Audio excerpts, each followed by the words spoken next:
Come on guys, welcome back to the channel. In today's video we're going to be going over my Game Week 32 team, how they did, my Game Week 33 final team selection, and if you stick around to the end, I am going to be going over the best players to have in Game Week 33. So if you're enjoying the video, please like, subscribe, and let's get into it.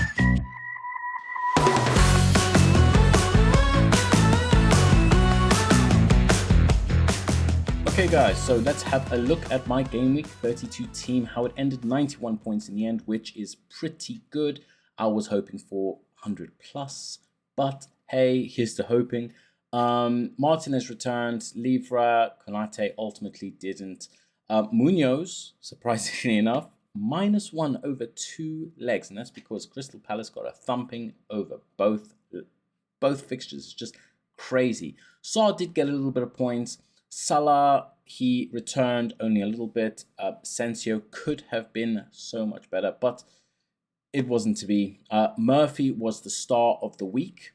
He got 19 points. He got so many returns. It's actually crazy for such a cheap price as well. Marmoush got a goal in the end. And Isak got 33 points for me because I played my triple captain chip. Mateta did absolutely nothing, and that was the rest of it. I mean, as far as the bench is concerned, I think I made the right decisions bench-wise. Obviously, if I played Saliba, I would have at least got 2 points. Raya, Saka, and Vardiol. Ultimately, I had I think it was about a 300,000 place green arrow, or just shy of, which is brilliant. I'm really happy about that. But this is my week. How did you guys get on? What did you score in the end? I'm assuming a lot of you did get 100 plus. Let me know in the comments. Okay, so this is how I'm setting up in Game Week 33. I'm going to be playing my bench boost. I know a lot of you played it last week. This was the week I planned on using my bench boost, and let's go through it. I have Raya, Vardiol, Saliba, and Munoz at the back. I am still holding out for my Crystal Palace players. Ultimately, what happened in the last 2 game weeks, I'm hoping does not repeat. But we don't know. This is just, I have to make this. This is the plan I made, so this is how I'm setting up. Ismail Assar, Salah, Asensio, and Saka. Now, Saka has the armband at the moment. I think I'm going to leave it on him because I think he will play both game weeks, but it is a risk. The less riskier pick is always going to be Marmoush. He's going to be probably the best captaincy choice this week. So then there's Marmoush, Isak, and Mateta. On the bench, I've got Martinez, Jacob Murphy, Bradley, and Konate. Now, I've made one transfer this week, and I got Livramento out, and I put Konate in. Only because the only other defensive pick that I can see that doubles, that I trust even a little bit, is a player like Konza. And I don't trust any defender against Manchester City and Newcastle.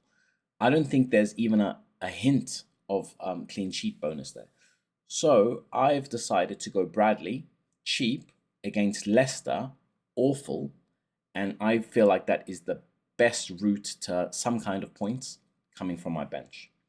This is how it looks. How are you guys setting up? Are you using the bench boost? Are you using any kind of chip this week? I know some people have free hits planned for this week. Let me know. Put your teams in the comments and yeah, we'll have a discussion. Now, I want to go over the double game week teams, starting with Manchester City and Aston Villa. Now, last time they played each other, Aston Villa actually beat them 2-1 with John Duran scoring, Morgan Rogers, and Phil Foden got the goal in the last game. Now, that being said, I don't think Phil Foden is a very good option this week. Last time City played Everton, it was actually a 1-1 draw. So oddly enough, Everton actually have a pretty good defensive record overall. And Iliman Ndiaye has scored last time, and I believe he scored in the last week. Correct me if I'm wrong. Bernardo Silva got the goal in that game as well. Now let's go over the individual players. Like I've said, Marmoush is going to be the best captaincy choice. Guardiola is a good option. O'Reilly is a decent option, but I don't think he gets many minutes. Likewise with Savinho, his minutes is a bit odd. I'm not sure if he gets as many minutes in this game. I believe he did play 90 in the reverse fixture for Everton, but yeah, it's hard to tell if any of these guys are going to play on a regular basis. Foden, I just don't think he's too expensive, and I don't think it's a good option to bring in this week.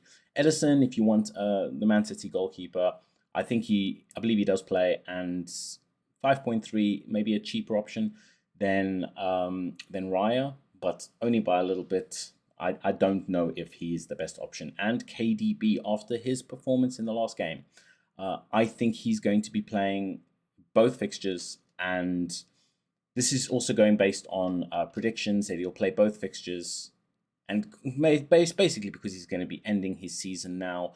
Last few games, I think Pep is gonna give him a few games, and I think he's gonna do well.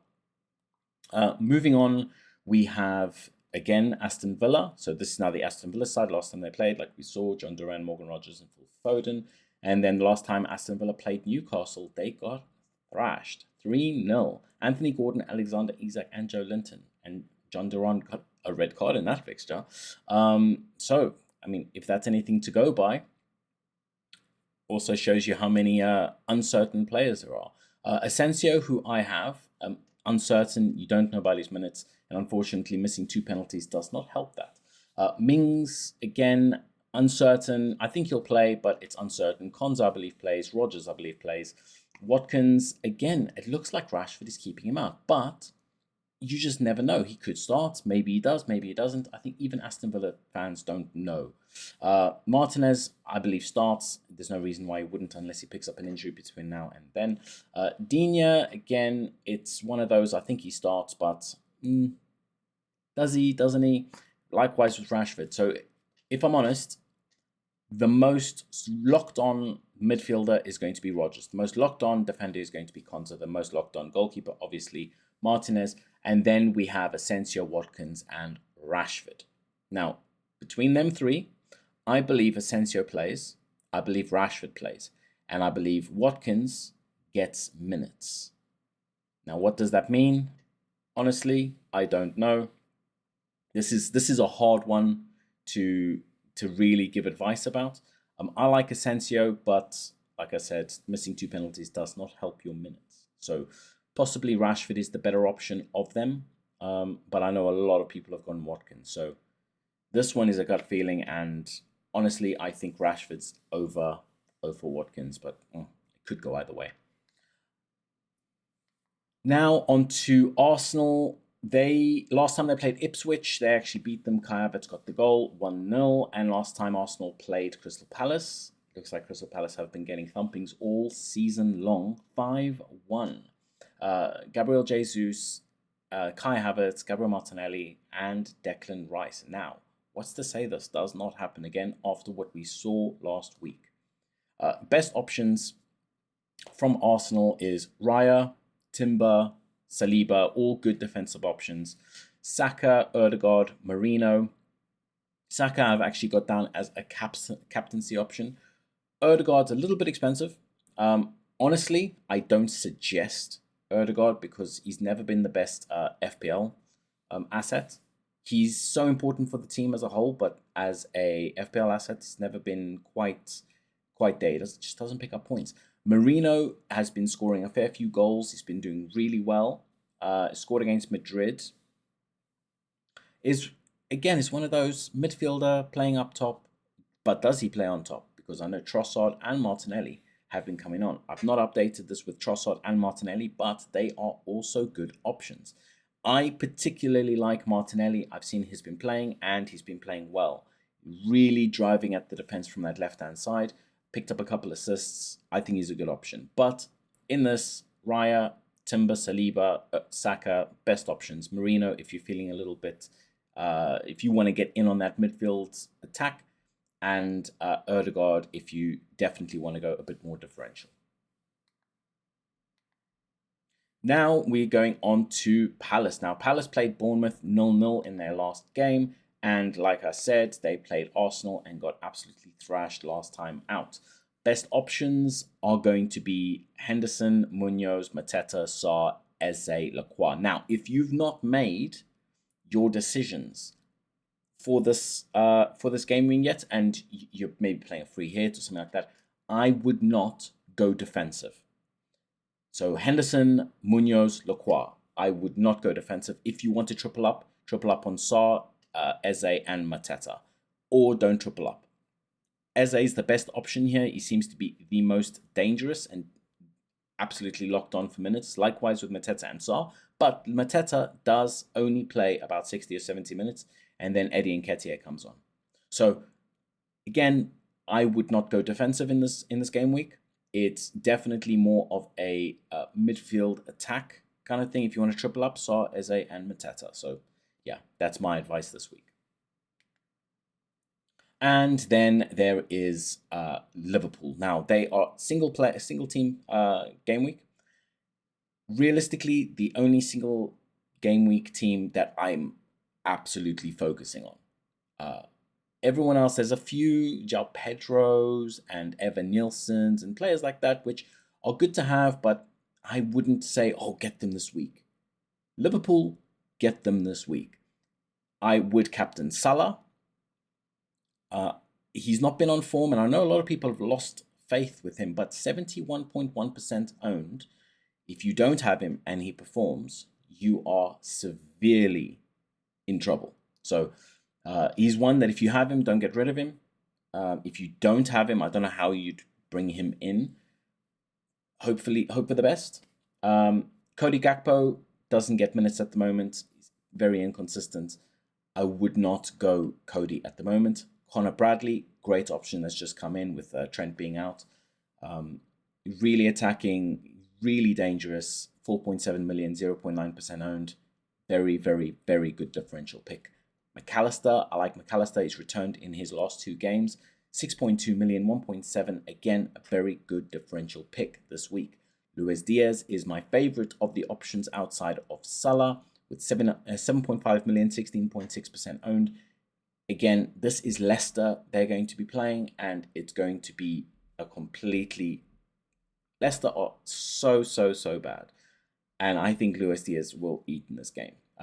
Virgil van Dijk, 6.6 million. He's quite highly owned, 24.9%. But against Leicester, this is where the defensive options are actually the most likely to get you something. Alisson and Konate, again, the defensive options.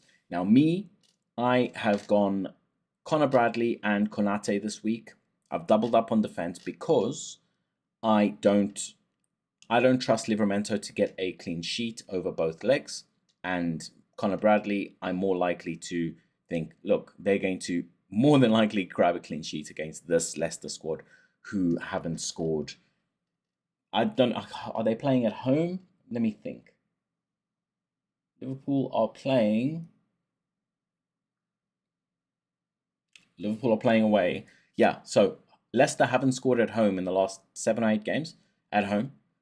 I think this is as much of a shout for a defensive pick as you're going to get. So, yeah, I like Bradley, I like Konate, Alisson, VVD, but pretty much all of them except Gakpo are pretty good options. Okay, guys, so that's it for me today. Hopefully you liked the video and you got something out of it. I know it's coming out on a Friday, so whether you see it or not is another question. If you liked the video, please like, subscribe, and I'll see you in the next one. Peace.